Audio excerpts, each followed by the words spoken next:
Hey there, YouTube. Shitty Bill's Garage here. We're going to do about a 1 year update, Chris, on your Kawasaki w650. We've had this about a year. It was Chris's first street bike, learned how to ride on.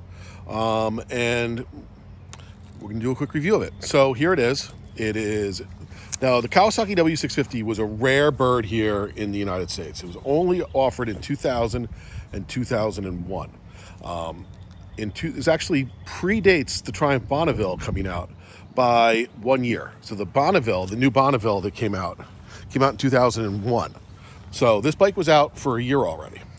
And it didn't sell well, at least in the US. It was made in Japan for a while. I mean, obviously made in Japan. Sold in Japan and in Europe for a while, and it sold. And then eventually it got turned into the W800 and had to have fuel injection added to pass emissions and everything. So this is still a carbureted bike. As you see, it's really simple. It's, the first modern retro.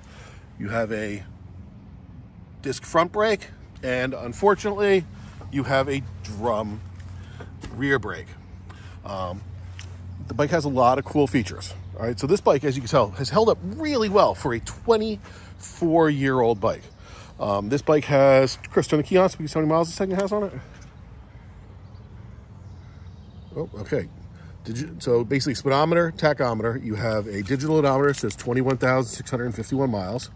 And then you can toggle between the trip odometer and the clock. That's it. That's all you get. As far as an engine, you have a 360-degree parallel twin. And by 360 degrees, both these pistons in here go up and down at the exact same time. A little different than the Royal Enfield over here, which is probably the most close motorcycle to this as far as power and style and all that. And that has a 270 degree and it has a slightly different engine characteristic because of it. That has a little more low and grunt, I feel, where this definitely has a little more up top. This bike did not sell well. It was $6,499 in 2000.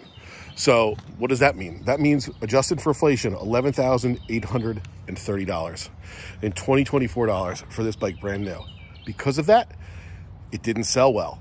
I looked on the internet. Apparently 2,700 about of these were produced for 2000, 2001 and sold in the US. Once the Bonneville came out for just like a couple $100 more, I think it was like $6,700, it really put the nail in the coffin on these. But this bike has a lot of cool features. Now, for example, this Royal Enfield here in 2024, this is about $6,400. So you can see the difference. So a couple things you'll see here, right here, this is a little different. This is a bevel drive. So there's no cam chain in here. This is a bevel drive where basically the crank spins a little in drive inside here, and that's what turns your cams, which is super neat. I don't know any other modern bike that has done this.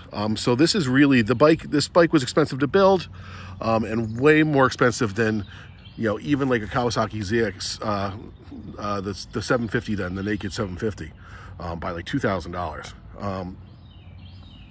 So carbureted. In this bike, I've added pod filters and rejetted it so it would run a little better. And it has a kickstart, which is great. Also has electric. So, Chris, fire this thing up. Give it a kick. Okay. And time to tie your shoelaces. There you go. Fires right up. As you can hear the exhaust, this is the 360 degree. Give it a little rev, Chris. Now, I believe the baffles have been cut out of the back on this. With that and the rejetting, I had to rejet it. You have a like 7,700 RPM-ish red line. Give it a little quick rev. And it's really a nice bike. The bars have like a kind of beach bike vibe to it. The bike's really comfortable. As you can see, the way you sit on it. Chris, how tall are you? 5'11"? So he's basically 5'11". As you can see, he has no problem flat footing this bike. Put one of your foot on the foot pegs. And as you see, this is all day comfort. The only thing I'm going to say about this bike, it has 50 horsepower. It weighs 451 pounds dry. It has a 19-inch front wheel, which makes it feel a little heavier than the Enfield with an 18, which is still a pretty big front tire. And an 18-inch rear. It ran, according to Cycle World, a 14.05 second quarter mile at 93.24 and will go 103 miles an hour. So that's Cycle World. That's what they say. I haven't had it to 103 miles an hour. I haven't had it close.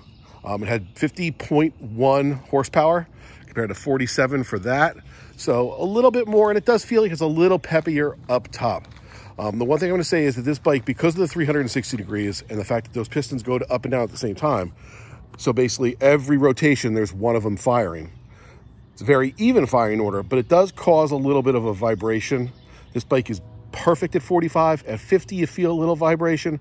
At 55, it's kind of buzzy. You can feel it in your hands. You feel a little bit in your butt. I would say if I was going to do like higher speeds, I would probably change the front sprocket to give me a little lower revs, just to keep me below that RPM spot. So, Chris, what should we do? Take it for a ride? Yeah, sure. Let's take it for a ride. We'll go around the block. Maybe we'll do a little acceleration on it, and just do a quick review.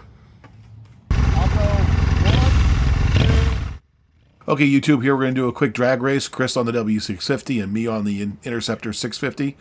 And as you see, he's a little lighter, but he wipes the floor with me.